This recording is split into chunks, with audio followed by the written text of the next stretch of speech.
khat le khat iko ma ho ga chibayutin keisangin nang na phai ga tiutile keisangin nang na phai ki pa me in sunga yong hitia chu iman ji diu he oi in sunga kin anom ji bin ke nei kilo leo chu na phat so ke diu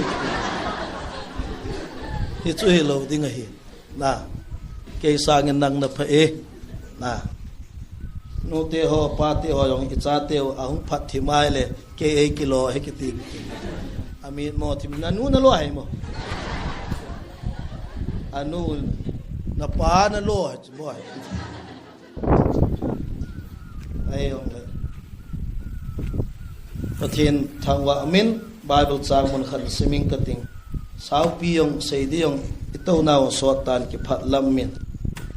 khat ve sun sun ki mu to he ji in la chom cha sei di yong pamai ka sakin ai yong le itho zo ha ma man na tho ma jo hitin tu lai ipilam hi yong le asau te hi achi tapot e malam zo sa tu lai achom te bo chi ai achom te phar ki chai te alum te phar hung kin ga ya hi tu ni sun hin til khau na thu a hobung mi te bible mun khat kan sim no me khang lai ho di nga zong no le pa di nga jong ibon chawa iketil kho khom naw hidingin kain sei no me KWS silong hi inampi wa tinga nampi khompi hobung khat na hiwin pathen zala inamuwa kinepi ta ngen pakai zalin na khomun ihin kinepi na le zingun ain la athupi ngen khom kati mana ki thupi sa wang na bol lo diu kanome tulai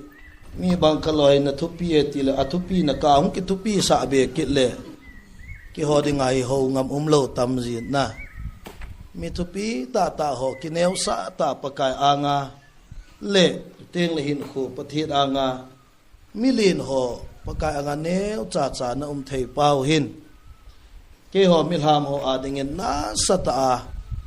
hagaulam le ta salama dinga kihil na phata in kamuin tu chung cha te ko ma kana pha pu khat chu ken mizo se ka hepon e chu ke hi koi ma het kham jong ka hi pon ken mi yong ka hetam pon e society wa o chat ka sa phawep kana se ye nahi cha te ko ma o chat ka sa ho chu amel jong hoi lekha jong thim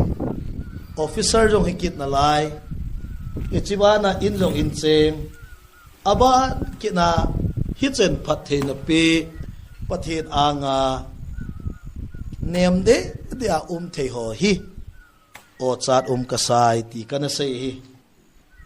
2013 kuma September ha chu KBC Center Church New Lambulen 10 ay nakobun revival program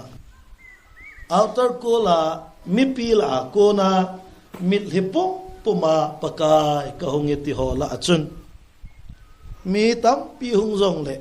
kaga het thei ka o cha ta khat chu pu pau tin mang te ni nupa pu pi do ngel te ni nupa chule pu Christopher in nei pi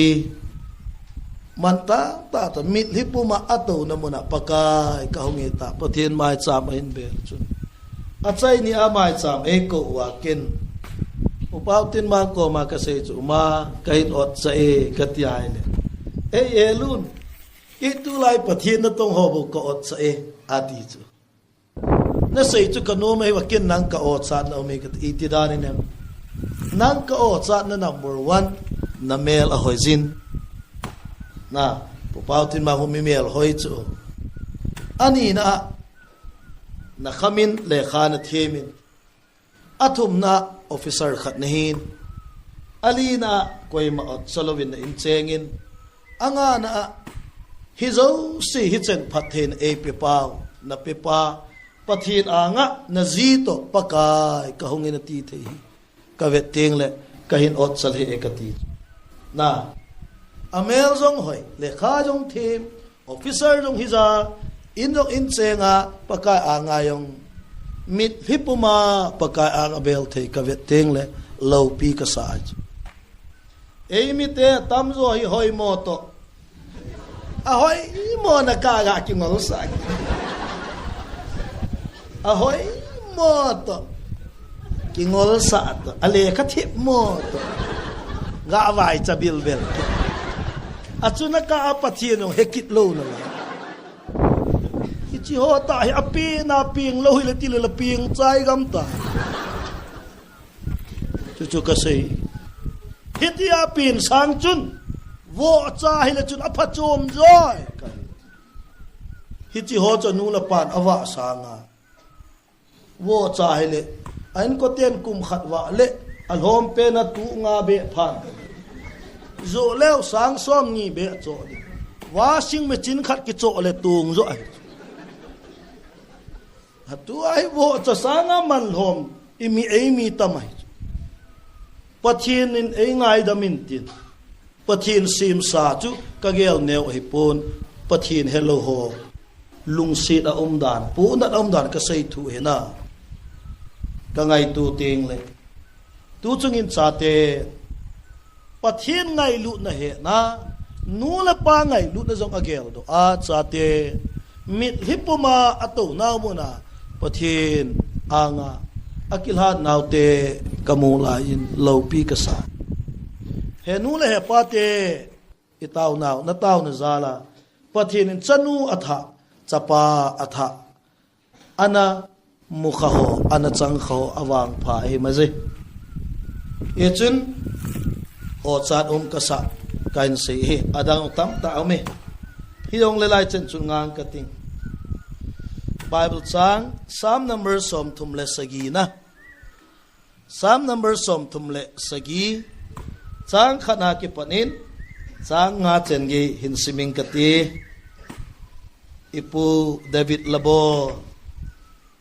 Psalm number som thumle sagi na chang khana pana chang nga chen ge athupi ahin migilo te chen mundet lo ti akiz inai in simtang katile migilo tezi in nang le nang lungkham ke sahi in thildi lo bolte chan zong thang sita azi chu amho khuam pa banga gop laloi diu ham hing na eng banga pulha gop loi ding hi chang thum chu tu ni jing ka sei nom pen chui pakai zinga kinga jin thilpha bolin sutilagam sunga cheng in tin lungmonga na umding hi sangli pakai jing pakai akipa thanomin sutilaman nalung thima na dei chan na pe ding hi nalampi pakai jinga honglu nin ama jinga kingayin ama imazo sinabol pi nanti pathin na twing isim do chu achate eho zo se alung dei lama ga phasu pi be di phathe bu pi taw hen hobung mi te ho e bible chang sim naw chi ve nai le tu lai igam hikavet ting le nu le pate igam christian din muni vet ting le ECS center kwel lapia amanu hi kalunga aging gingjing tu lai pakai hinve kagam sungu nacha kahi naw alang do zo tapo kamel zong amol gam tai ati hamna man luta hin khonei pi u gam sa bang be kaso gam ta bi ati hi tu lai igam wa igam christian din mun ka vet ting le kalunga hi chi alang alang zing sa te kem ibolun he nu le he pate sa te kem ibolun nu le pate ng hagawlam din mun i chen i pha jing na umti ikivet phat jing kanomin tu lai igam Christian i vet le pa yo si Christian mi pa nu yo si Christian mi nu sa te Christian khang dong teng igop le Christian family Christian in sung hila ju ba i Christian na wam ti yong vet tha kit kanomi ho bung ho yong hi vet ting le hagawa limbut gam tal hagaw mi te lam lahing ta langei ta SMP ho yong isa li gam hi ta ai kati KWS Silong ngala sa yong ka ngai le kilhim na di nga pha alulu di nga ki su at la yong hi them khat gang dom hal dom asauti ata ka hal dom asauti tu ni bon chu anup ni pen dom long hi di hiana anup ni pen na chu ti na alai te evangelist tong jang kapute chong hang te len khomati bep khe dana tong jang to khumunno ma kem kanei rona ele kapute chong hang te nalasa hi hichahi ipi revival umdi ati an thot olo pipe na saweta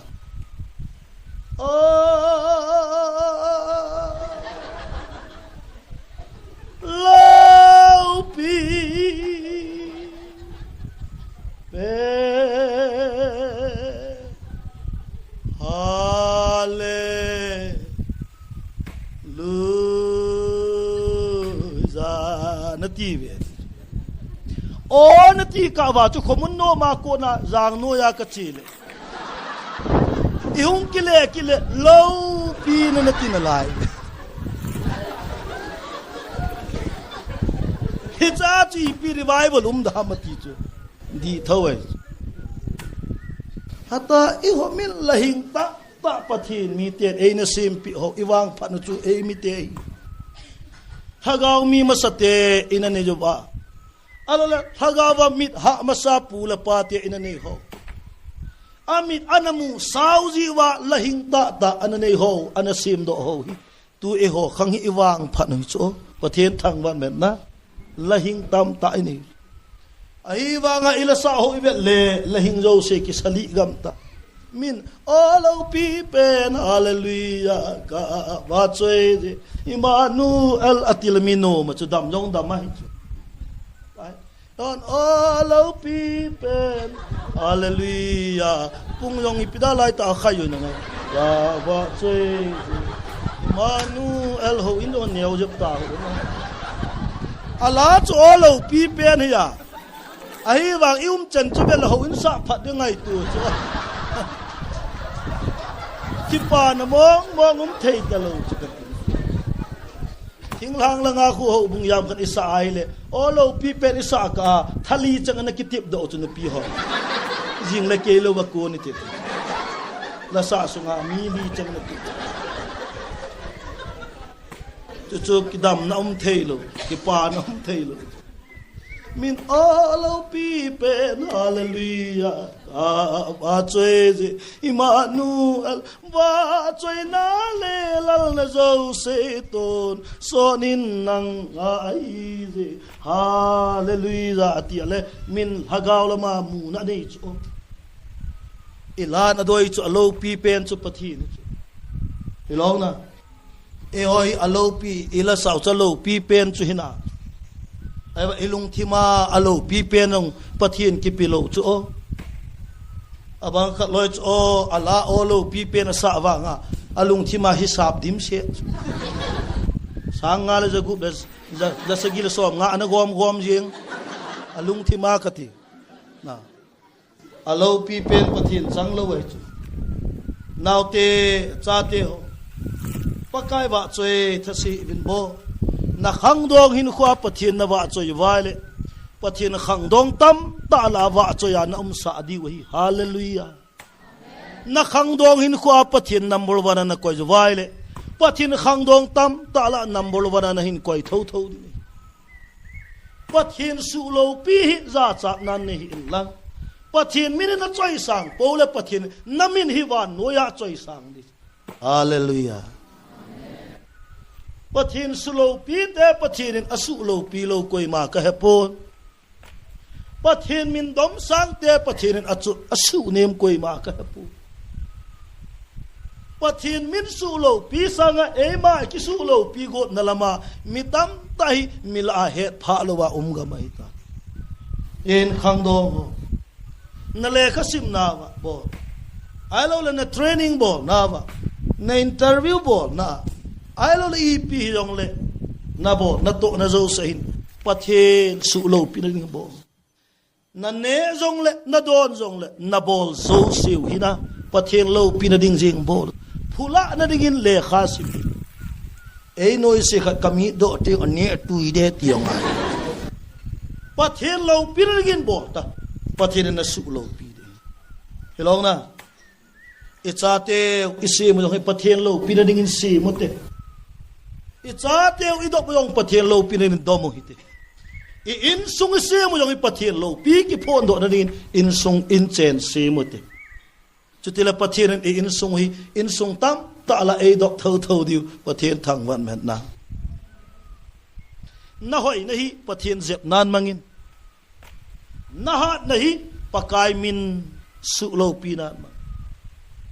ale lang chen chung ngang ka tin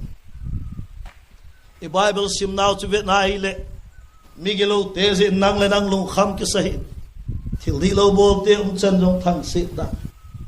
wan wili si de benale midi te phat the chan ji it sorry migelo te phat the chan ji in midi tam ta alung kham ni le se chung na ven wa hi le pathian di ta nei nang la ke christian sangin non christian iti ho tam ta building a sang zone a chengon zip la kal hoi zone ani zone dam jong adam thei zo bin hoi jong hoi thei zo be ti ding tam ta chula na abang khat loi society event na le apa yung agu a don jing anu yung agu a zu jing a cha te jong i chum hello hi chi te ta hi phat the chan ta ule i ti la pulina that chai ta di ve o ta nga le le hi chi te pi chu hung dam the jo win tin hung san hul win tin ato nalam na hung lol hing ve to na a chan ni vet le pathian phat the bu ringa ta san lo pi chu ai wanga ato lam lama hung phat the win tin abo chaw yong aso le chal ngin som la gup chang so kin tin a chan tui tha le som thum chang gang tan thado kin na alang khana apaw yong pathina ki nga hit te anu long ibet le taw ngi jeng pakai a o khaya cha te ibet chi te ta hi lung lai me phat the chan lo koi chang dam iti te pi chu hung ve selem hlum win tin hung kon thim hlem hlum win tin nat gol hung jo se ama sapen amau chu hung phau ji jin tin maru phau ma sapen da ni nat gol hung ke tolo se pha ma sapen kit ve to dat mo mi ai wa dat mo hi migelo te pathian phat the bu hi i pidinga pathian migelo te phat the bu am til he nule he pa te ho bung mi te pathian migelo te pidinga phat the bu am til number 1 i pathian hi pathian di hi ji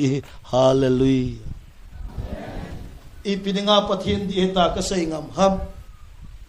i pathian hi pathian di hi ji a migelo jong phat the bu a midi jong phat the ve tango pathianin migelo jong phat the bu pathian di hi ka ti migelo chunga go jong aga ju sa midi ho chunga jong go jong aga ju sa na ani nia chama si me ya angai lu na ki banga hi hallelujah ke pathian hi po len zu hung khama ho ba tin to khu amai ka le hi pi na lo tu chun ba bi akeng hilang ka nga sa amai lang ka nga tu chun chi tang ka ti ai chu ke mi ge lo pa lung gel hi chu ke chu phan lai chu nang hi le chu na me zo ata ka pa thirin chi apeng gilowa zong pa gu cha pa ai lo wai le kham pa pathin don lawa aning andoma pa yung pathin phathi bu hi i pathin di hi igel the na o ka sei dan pathin mi gelo pi tai phat the e na bu lo hila anga ding zo ding khat cha ki umpu hiya tu la simpa kana chon na bang ta a nei le thu ding hi le chun ka gu ka cha le ka ta sa zo si chip su tan te hem la thal ka ne ka don zo se thi na the ze tun wang ka he chin tai nei ngai lu na ati chuna pu mang lun la si me lo ham na nunga kanin o mun khana hung ping ta achilai achai na testimony sei na hung ding do a hichilai vel li zen apanin asal hazo po ta kan sa na chang cho pha ting le apum ma mit hi na chu ka chon na bang ta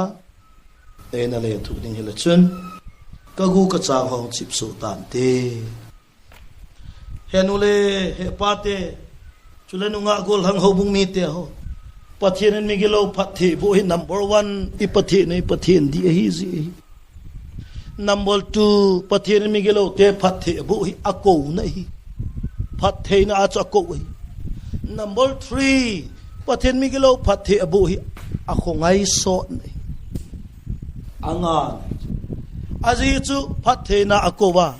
a hello la ham se na ko mo hi di lo chu a khot kikim keng kikima akowa ana sa mole khot bo ayong ako mo hilo keng bo ako mo yong lo mit so na ako mo yong hidi lo na ayong le migilo te phat the changi ai wang migilo te phat the chan bible chu vet le hampa ta te ka asot pui ti nei ilhom na migilo te phat the chan he sot po aji chomo chu hampa banga gop la loi diu ham hing na eng banga pulha gop loi ding hi ve ti chula ham pa hi March April ting la hung don do jiwin October September October lam ting la kum su kit ji ta vi ni ham pa hi aphat the chan akhan hi asot po chom lo ka hung khang do a chom lo ka mang tha kit ti nei lo na ya chumi gi lo phat the chan kit ti jong hi asot poi ti nei hi ilang chu chen chung ngang ka ti ka thupi chu ka hung nu nom ta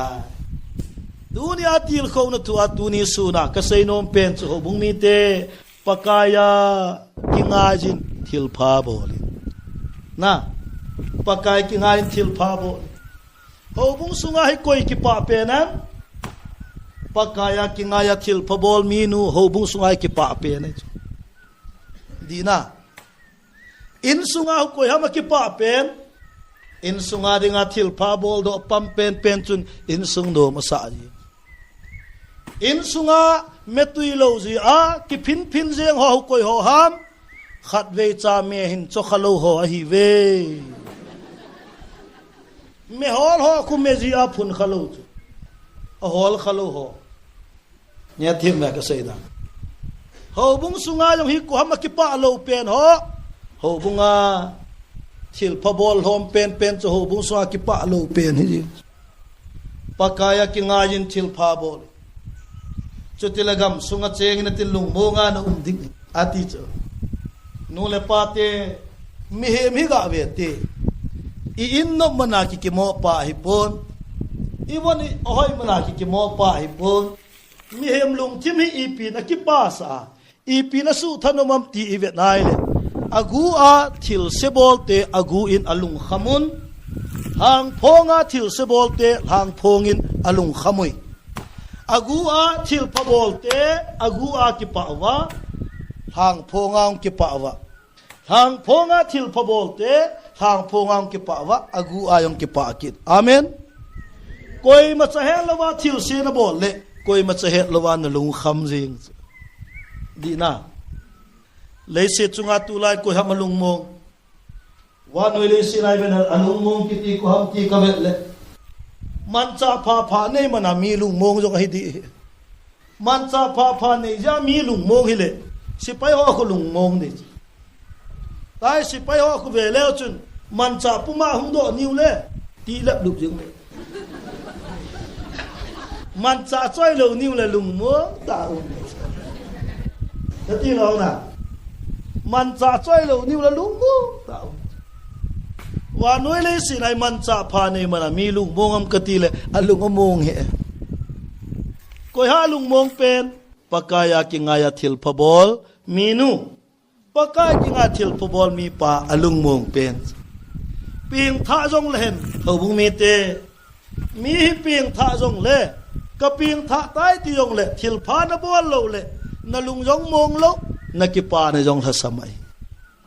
dia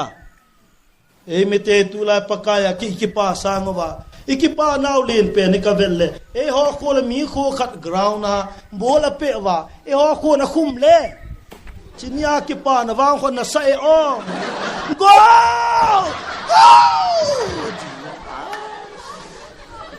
ka keng anai ti ho yong ki chom tho tho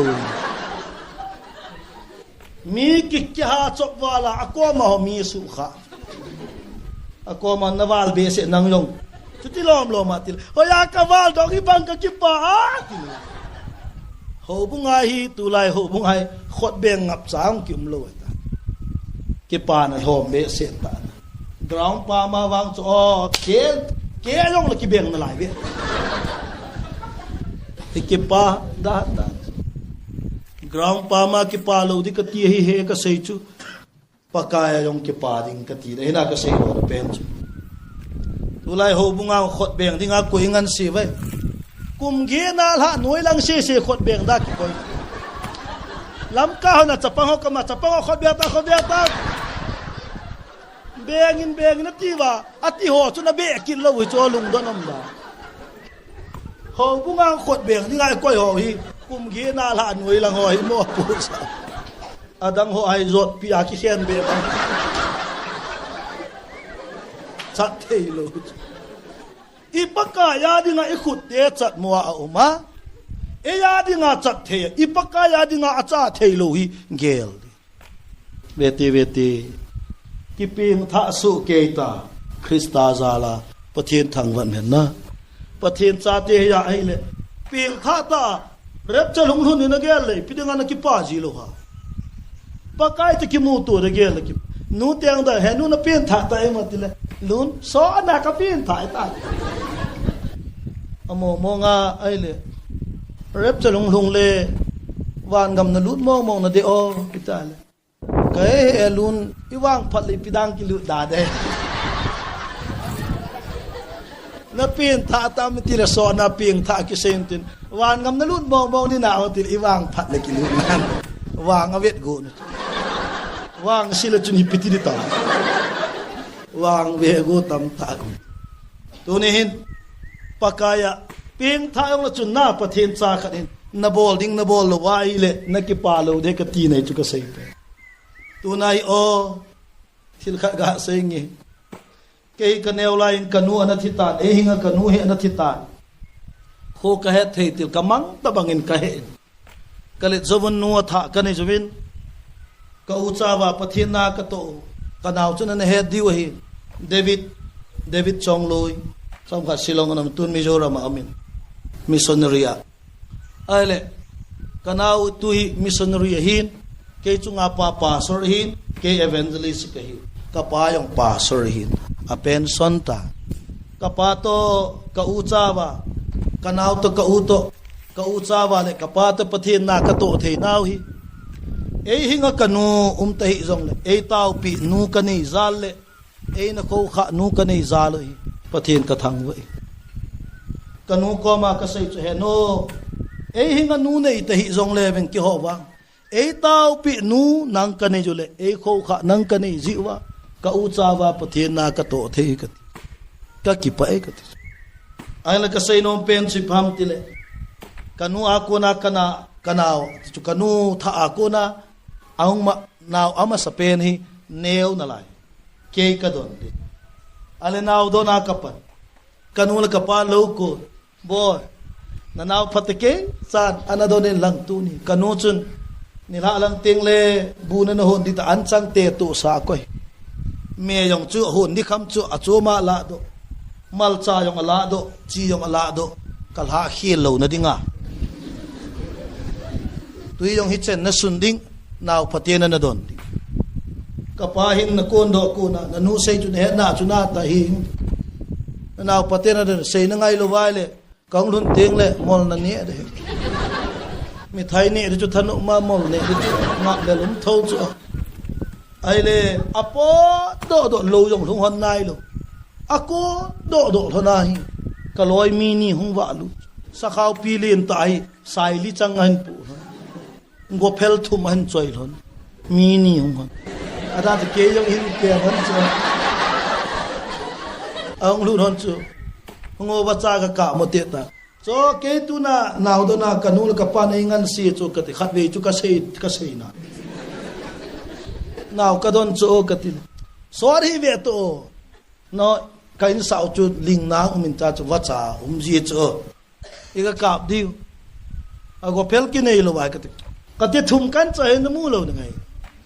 asai li chang achang ki nei lo wa ka ti le iki hop diu chu tam ta kan pu ika kap di kap la le no ina iki go diu he ki go ding chen gya kong ki nop tu pha na wa chu aba cha ki munai lo ago ding ge ya kong ki ho la ta aki ho ina ki go diu ki na lai ana wa eta ke ala chi ta hai diu ala kanau i lo diu ong ka ti anam na ve to yung pai diu ta ti ka ki ho wa ka chi aba chang chu i kap khil to thim be le i pyong ki wa mang dam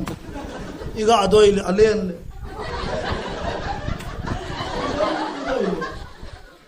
i di ka ga la ta kana pha hom ka het lo khat cha la ki kap la lo ago na ding yong ki sei chai ta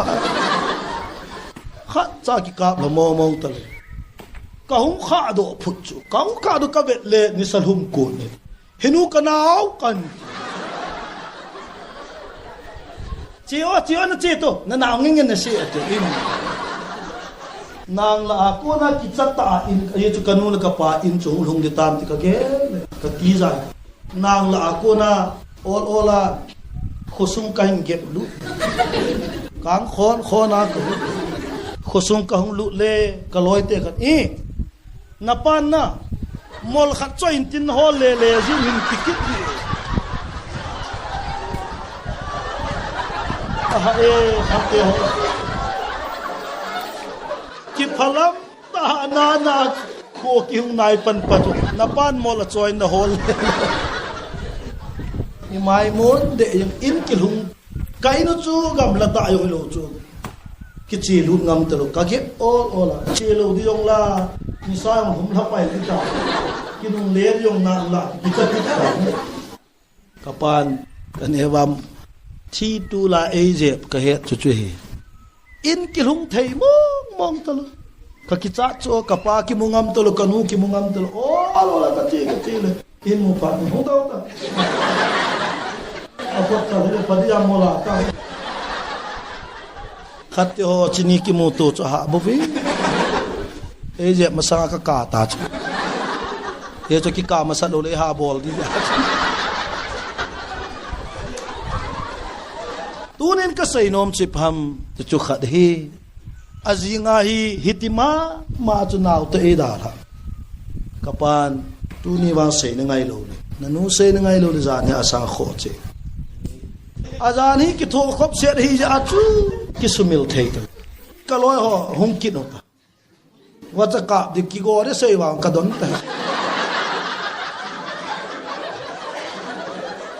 kanu la ka pa mi azan hi ki tho khop se ri pa tu ni wang bol te ngai tai ta apo do lo yong thong hi lai ve ta tui bel ka ke mana tui ka khai ta bel zo se ka sun dim se kung ho ge ya ka sun khon ho yong ka sun dim se ami jan hi ki thu khop se ri pha ra chu tui aki koi na thei lo sa ka sun dim se ka khai mi thing la mi tui lo ta ma hin tin chom ka ki khai dim ta mei ka ti tui ka khai dim na mei ka ti pan bu ka hon min le ka vel ni sa nai sai na sun yong lo lai in kalu sia them kha khat me chu ka ati neo la ya bu ki hon chu ne he na chu ilu sia kite man chu ni ha la nga chu them chu khat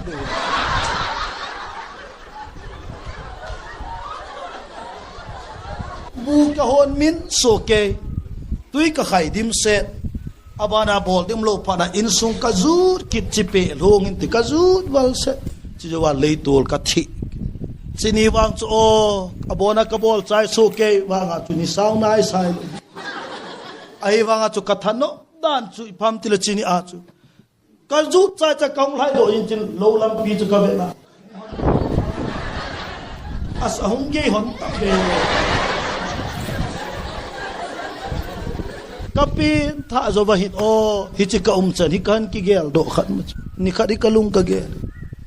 kaneu la ya kanu la kapan e da la dinga obo ke ni lowa ka chi ni na naw pate na don ding hi chi chi na bol ding ti asai bol lo hela kana ni chun kanu la kapan ni la a hong vai lu na ki mu to ding tu ka gel ka deep cha ki mu ngam lo ne thi mu ka sei dan azinga bol dinga ase se kana bol di chun kanu chu hung loi le kapa hung loi le ka ti chu kanu to kapa ti ki mu to ri chu ka chu ti nga lel jing chu ne thi ma ka sei dan chu ipi dinga ping tha ta apakai how in kai ding na tha nom ji lo ipi dinga anga taw ding na ngap lel ji o ipi dinga awa choi la sa ding na tha nom ji lo ipi dinga pakai hung kal nga alel lo na hi ji o rep chal hung lun na gel na ki hol lel ji a ipi dinga pakai ho inayong ki pa lo ta nom ji ong a anga ayu chaman ke man ho ding mun se ma che ding kai ke ma kong kin na ho kong pui ding ni ti tia se pa pakai chun a hung kit kai a cha te le se mo ding ai koi povin mo pu na len ta ai koi pi amen pakaya ki nga yin thil pha boli ho bung hong ka be dai le pate ho lam kai ho sum how manin ho bunga revival me sum tam ta khol mana ho bunga revival di hile ke dep leu es silong yong hi revival ke pat na loi ni hi e lunin isum kholo he ram na ti mai ti ka he lo pi phaya ho bung khana ka se e ho church khana ka se ho bung mi te aj ka lun luna hi tai se cho lab ka ko oi pu he lun almo ho na du se yo ho bung vai cho lo pi cho tu ni ta taung chu be nga lak som la nga tu ni ta taung cho ga ko yu he lam kai adang ki koi sa yong tama tam na du se u chungai ka du se ya hung kai pon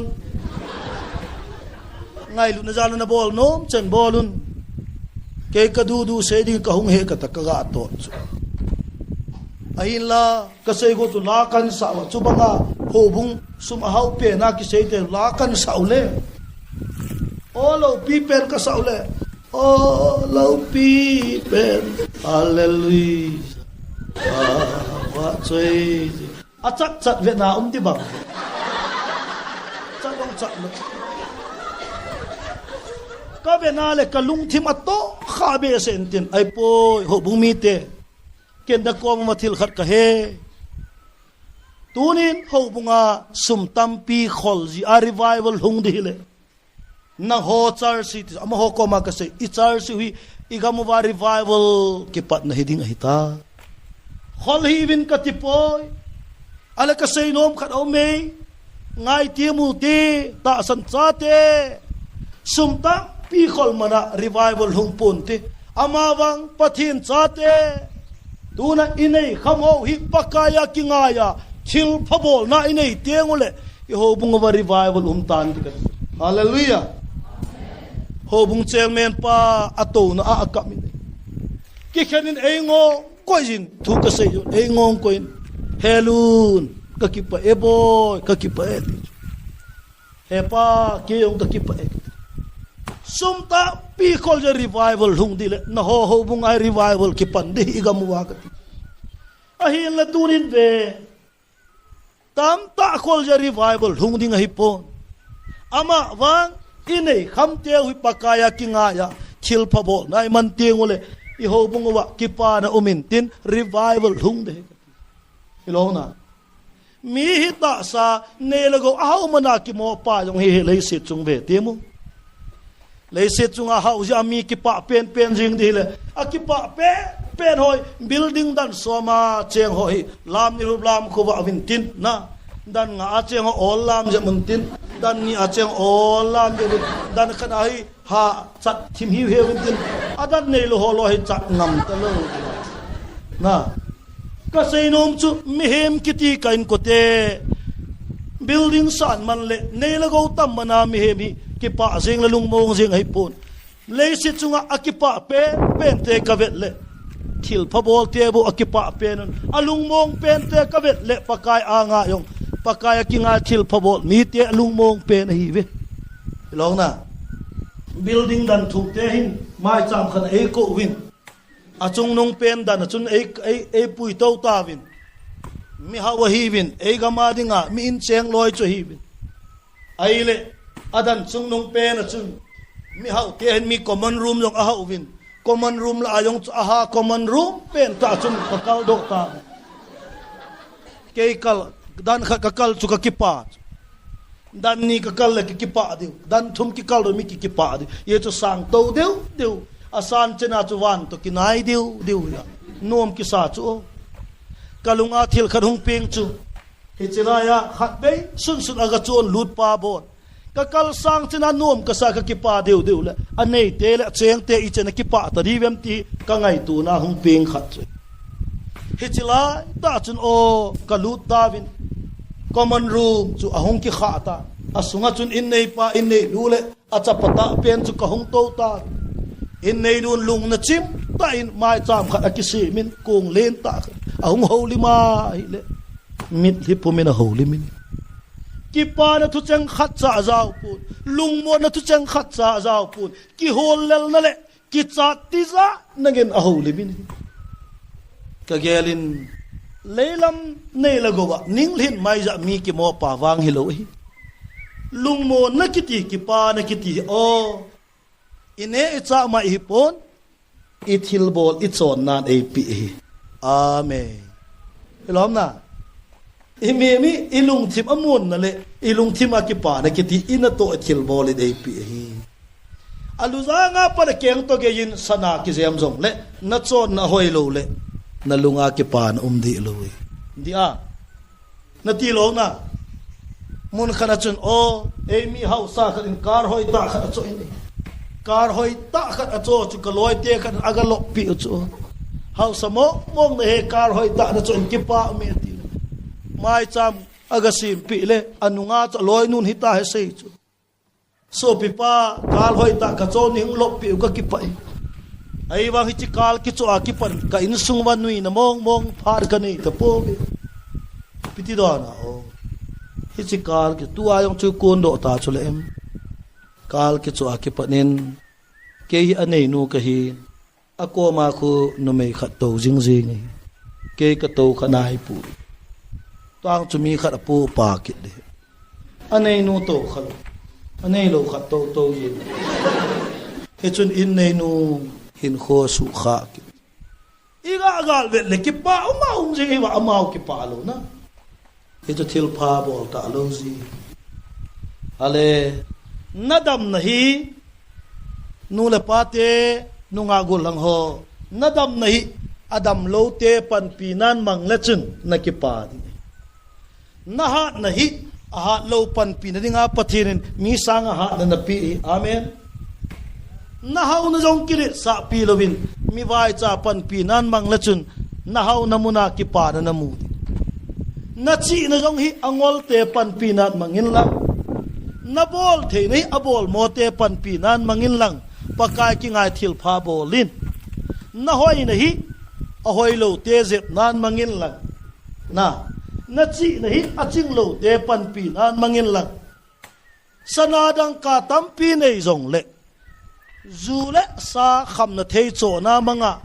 zo le zon na mang ten hoila ki pa na mu di thom chakhat nei jong le pakai mai ve a anei kham chunga thil pha amang te chun ki pa ra nei tho chu amen allah akurol chunga to jong le allah akurol yong pakai ki nga thil pha bol na man lowa thil se bol na na mana ile min si na ang jang dim se na ki pom ding hilo dong na lungkim na lagyan thei tam ta ap be tho e chun pakaya ki nga yin thil pha bolin e vet dan hoi te hi kan ma khang dong ho achai na kawai la na nom ame naute o khang dong tu lai khang dong hon khang dong la itabang khang dong ade juvam til ahoi hoi ade khang dong hon tu lai khang dong la itabang khang dong ade juvam ahoi hoi ade jut nu la paten itabang khang dong ade juvam apha pha ade juven government itabang khang dong ade jam le ka them ade jum pathen itabang khang dong ade jam khang dong ho zo se hi pakain ade so ke hallelujah khang dong ho la mi dei lo pen hin lang nu la pan alhen la jong alhen la pen hin lang government adinga jong man mo pen la thei lo pen hi jong la chun ipakajin wang namang nom jingiti wang sumil hin pakain khang dong ho zo si ade ji government in tulaya khaile kasim nunga gulong ho ha simun bo gunchu ta in pangun nula pa kine pi nei we nampi kine pi nei we ipakai jin namang nomui government in building akrol luna acheng di umlo wanga building asa ho ipidinga asa ham leka thim ho ding hei benga government amang azang ding umlo banga sum akrola ko ho ipidinga ko ham leka thim ho dit amen kinem pathin na nei le pathin songin pakai kingai thil pha bolin na leka sim na o pakai phat the nei bo in nanga ringa mi phachom ka hi no me kanul ka pa chate ha parin pangun nu naga ne theding khang dong umun pan aga ne theding umun nampin aga ne theding igamin aga ne theding in pan lavin tulai khang dong tampi aga ne thelu atame bo aga ne thelu nu naga ne thelu pan aga ne thelu khang dong atame aga ne theding umun ho bungin aga ne theding amen igamunaga ne theding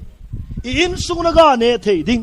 ipi punaga ne theding hilongna inam pinaga ne thi aga tuilo ta khangdong me tulai pon tho ta in pangun hoilai muna umjong la pakai kinga thilpha bolun idam now ichi now ithip now u hing ichan now ikipa na isumi pai til ito thei ni bol thei na ihet na tutil iza kai ini igo zo si yong pakai kingai thil phabol na ap pan la a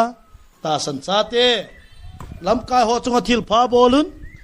lam kai mi pi chunga thil pha bolun mi pi jong lam kai chunga thil pha bol tulai ho bung mi tel ha sam naw tam ta hi e ho bugin ke ju in sunga ding ipi bol ding ham ti hi gel gal dot hi in lang pathin cha ta san cha ne hi le keima le ka in sung pathin cha ten krista ta sa ho bungai ipi kapan la the na mam tin gelin ho bungin sei mang te se kho sa ke ju mong ai don lo ti mo chuna min ki bang la ai na ngai dam bo na e mi min kan pha pu ikamu ba ho bung mi la si tam ta kamu kayo ko lung hang hen we party chun sei hi ta ngo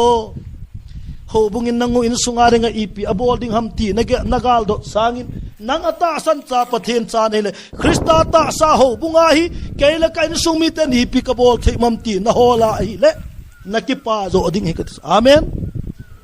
mi pi hon lam ka yong to so novo tulai ei mi te hi mo ki to so umbe se lo atam no ki to sut isei sale ato ka so di chu he lo wa nga ti ve ta adi tai khol la sut thoi lam ka ho yang isut li mo man wa hingin na ya chu kito sut sangin kito sot ha dai mi to sut le ti ha do abang kolon asut lu na aga pe kit na la mi to sut lu na ipe la kon no ma sa da ya chu nu tien jong lam ka chairman pu secretary pu alo pastor pu la to kompi lam ka ho mi pi on to so lo le hat lo chu i tabang mi pi ki tam jong lam kai lo na chu i te ma chal do na e chen mi pi jong pakai ki nga jin lam ka chunga thil pha bolun lam ka jong mi pi chunga thil pha bolin lam ka ka jong pakai kingan khat la khat chunga thil pha bol ole in sa ten in lang ten in sa he nut le he pa chunga thil pha bolun bo ka sei tai na nu jong chom khana dinga bo hi achi ka abo na nu hi ding na pa yong a hin sunga bo na pa hi ding achi zo tiang nang pa hi talo de ka ti ping tha hi la pathin cha hin tin ping tha lo la da mun cha hi di ta ke pa nang pa hi talo ka ji jong hi kadam sung ka hin sung hona bo nu pa ka hi hon ding hi ka chi tiang la achi te la ka ji hi talo di pat ping tha hi la pathin cha hin tin a ping tha lo le da mun cha hi di ta long wan ga ma ki chenom lo hi chun ihin sunga na nu na ho til he no ti ta bo na pa na ho til he pa ti ta mi bang khal apa yong he pa ti lo wan chi go dai na ngong ni za le ma apa yong na ngong ga he no wan chi go ra he pa hoya na chi go ram he pa ka gil kili he no chu ka de ji ei bol pi thi di he pa ti ta ei bol pi lo le ana ve ta kal hai oi lo na hai mang bu anu apa dal ha lo hin di le chapawa mang pa lo hin di adal ha gam la chana wai cha adal ha gam la chana vo wa apang adal ha sot chana vo an ane adal ha na la ya vo an yong ki pikit talo ai wa nga chu chana lo sap zo no nga apa ina kilele apan pun sil pa pen sil pi a hello na khot je ma bu pi a keng chu da se pi a bo no ki wa thau sa ane sa anum sa pen ta chula apa ko ba hin zo le lo ling e lo hin now chu krista hin e lo hin now inu le pa hi nanu na pa za bolun in nei pu chunga thil pha bolin in nei pi chunga thil pha bolun izi jong hi mi ji to te ji lo de pa te ho e ho in mi ji mu le as niang boy nu nang pi na hoi che e ya nu hi mu le nang pi ka vel le i wo piu to na ki lo che ya chu mi ki ho lel che ji ai cho mi ji mu le ga pa cha ju e ya ho i wo piu to te ji u le ki ho lel che ka pa min ke wo pi dan e gel kai ti le ki ho lel che ji na hoi che na pha che khal khat chunga thil pa ki bol pi to te pakai ki ngain ale pakai ki ngai ya e bol thei chuna thil pa bola pakai ang sung lun til so pha ta sanum ta na bol a phat ta ve ti ongei ta zading le ki pa man lal lu khu sang che thei dingin pathin ikitil kho na athu phat thei e bu pi taw hen